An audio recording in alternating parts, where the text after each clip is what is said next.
السلام علیکم ورحمت الله وبرکاتہ. یولسمه سپارہ سورۃ یونس آیت نمبر دا ودرشم آیت نمبر 37.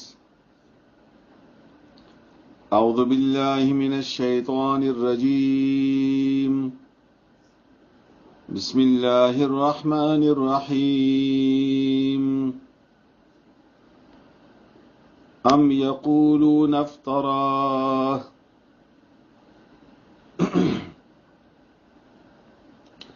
وما كان هذا القرآن أن يفترى من دون الله ولكن تصديق الذي بين يديه وتفصيل الكتاب لا ريب فيه من رب العالمين. أم يقولون افتراه قل فأتوا بسورة مثله وادعوا من استطعتم من دون الله إن كنتم صادقين. یما ډېر عزتمند اوریدونکو، الله رب العزت فرمائی وما كان هذا القرآن ان يفترى من دون الله، او نه دا قرآن چې دې جوړ کړي شوی سوا دی الله نه بل چا طرف نه. مکی مشرکینو بدا اعتراض کولو، کله به ویل چې نبی علی السلام د قرآن د ځان نه جوړ کړي دا، کله به ویل چې د قرآن ورته بل انسان خي. مختلف خبرې به کولې د قرآن پاک په باره کې. نو الله رب العزت دیجه کی جواب ورکړي چې دا قرآن سوا دی الله نه بل چا نه دا جوړ کړي، ولکن تصدیق الذی بین یدیه، او لیکن دغه قرآن دا تصدیق تا د هغه څه چې مخکې د دې قرآن نه راغلی وو.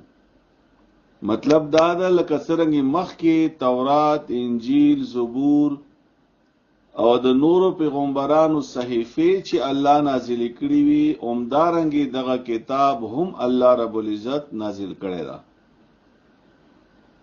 وتفصیل الکتاب، او دا قرآن چې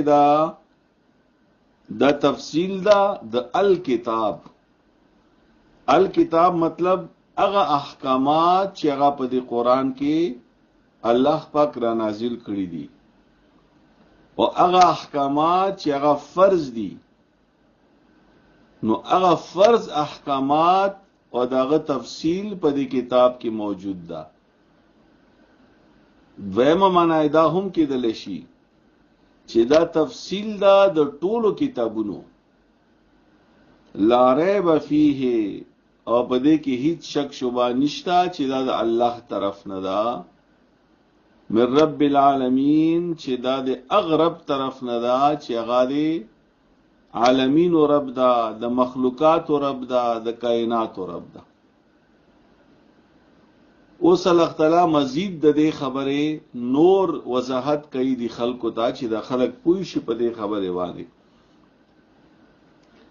ام یقولون افتراه، کچری دا خلق وایي چې دا قرآن دا د ځان نه جوړ کړی شوی دا، یا پیغمبر ځان نه جوړ کړی دا، یا دا د بل انسان کتاب دا.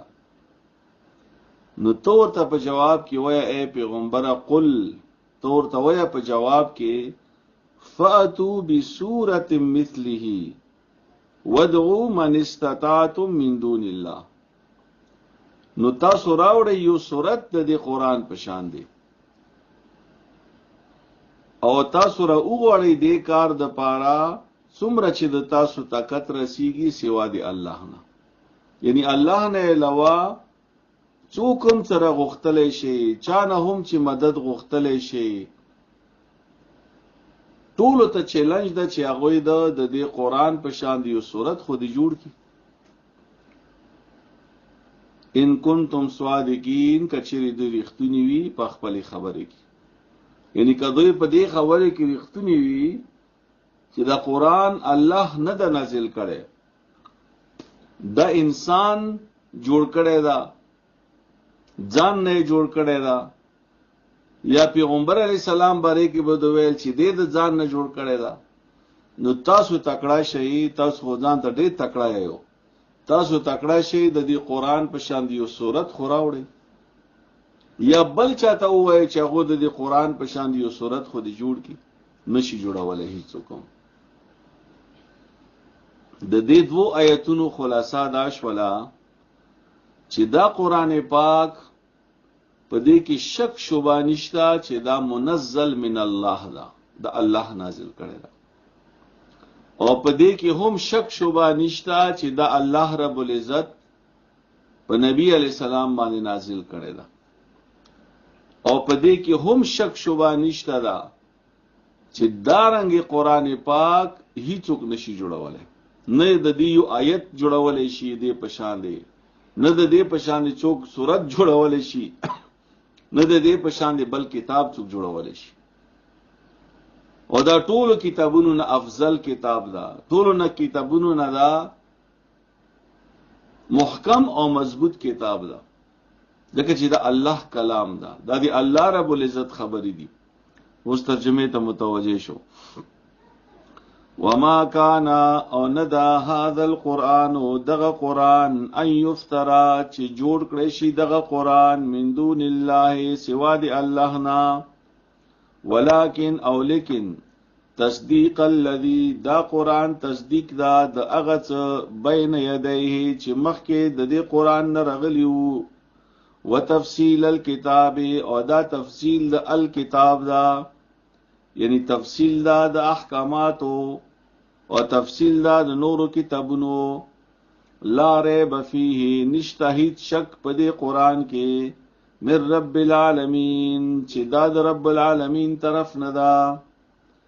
ام یقولون آیا دا خلق وای افتراه چې دغه قرآن دا ځان نه جوړ کړی دا، نو قلت ورته وایه ای پیغمبره دې خلکو ته فاتو چې راوړی بصورت یو صورت مثله پشان د دې قرآن، ودعو اور او غواړی من استطاعتم هغه څوک چې څومره طاقت کېږي د تاسو، من دون الله سوا د الله نه، ان کنتم صادقین کچری تاسو رښتینی وئ.